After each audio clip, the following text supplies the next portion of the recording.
পরে আব্দুল্লাহ ইবনে মুহাম্মাদের সঙ্গে আমার কোনোদিন দেখা হবে না, তার চেহারাও দেখতে হবে না, তার কথাও শুনতে হবে না, তার চোখের উপরে আমার চোখ লাগবে না। সুতরাং এমন একটা জায়গায় গিয়ে আমি শেষ সময়টা কাটাইতে চাই। আল্লাহ হাবিব বললেন, বুড়িমা, ও বুড়িমা, বুড়িমা, প্রচন্ড গরমের মধ্যে বোঝা বহন করিয়ে তুমি কেমনে যাওয়া? তোমার এই গাড়িটা আমাকে দিবা কিনা? আমি আগে দিয়ে আসবো। এবার বুড়িমা বলল, যুবক, এই গরমের মধ্যে যদি আমার বোঝাটা তুমি আগে দাও, নিঃসন্দেহে আমি উপকৃত হব। নাও রে বাবা, নাও, আমার বোঝাটা তোমার কাঁধে নাও। আল্লাহ হাবিব বুড়িমার থেকে এই কাঁধ বোঝাটা নিয়ে নবী আলাইহিস সালাতু ওয়াস সালাম সামনে হাঁটে আর বুড়িমা পিছনে পিছনে হাঁটে। বুড়িকে বলতেছে, বুড়িমা, কোন জায়গায় তুমি থাকবা আমাকে তুমি ইশারা করিও, তুমি বলিও। আমার নবী সামনে যায়, বুড়ি পিছনে পিছনে যায়। যেতে যেতে অনেক দূরে যাওয়ার পরে যখন দেখে একটা গুহা, বুড়ি পিছনে থেকে সিগন্যাল দিছে, এই যুবক, আর যেতে হবে না, আর যেতে হবে না, এই গুহার মধ্যে আমি থাকবো, আশ্রয় নিব। আব্দুল্লাহ ইবনে মুহাম্মদ এই জায়গায় আমাকে খুঁজিয়ে পাবে না। আমার বন্ধুরা, এই কথা বলার পর আল্লাহ আলাইহিস সালাতু ওয়াস সালাম গাঠুরিটা বুড়িমার হাতে দিয়ে বলতেছে, মা, আমি তার এখন বিদায় হয়ে যাই। বুড়ি বলতেছে, যুবক, কিছু মাহিনা নিবা না, কিছু মজুরি কি তুমি নিবা না? এত কষ্ট করে আমাকে আগায়া দিলা।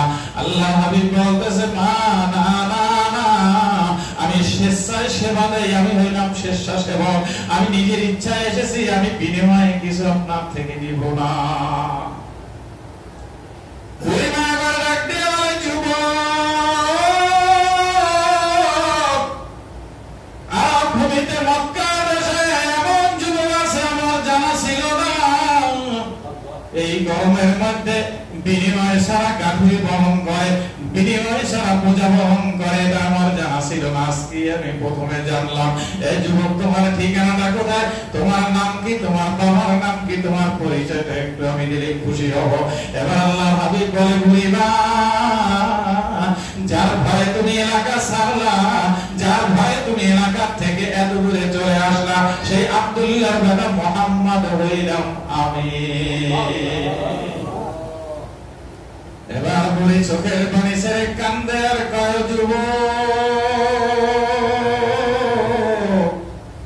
যদি আব্দুল্লাহ ইবনে মুহাম্মদ তুমি হয়ে থাকো, আর দেরি করিও না, আমাকে কালেমা পড়ায় মুসলমান বানায়া দাও, আমাকে পড়ায়া দাও লা ইলাহা ইল্লাল্লাহু মুহাম্মাদুর রাসূলুল্লাহ সাল্লাল্লাহু আলাইহি ওয়াসাল্লাম।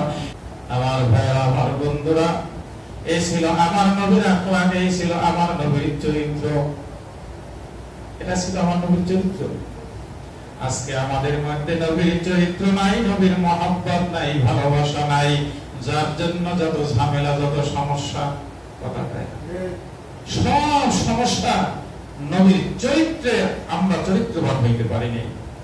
যত বিপদ, যত গ্লানি, যত অত্যাচার আমাদের উপরে আজকে হচ্ছে, শুধু নবীর চরিত্রের থেকে আমাদের দূরে সরাতে, অন্য কিছু না। রে বাবা, পীরের মৌলিক ঠিক আছে, তবলিগের চিল্লা দেই, সময় লাগাই, সাল লাগাই, সব ঠিক আছে, নবীর চরিত্রে চরিত্রবান আমরা হইতে পারিনি। কথা ঠিক কি?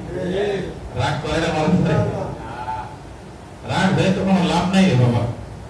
কবরের মধ্যে যেহেতু কোনো পীরের পরিচয় চলবে না, তিনটা প্রশ্নের মধ্যে তুমি কোন পীরের মুরিদ ছিলা, এটা আছে নাকি ভাই? আছে? নাই।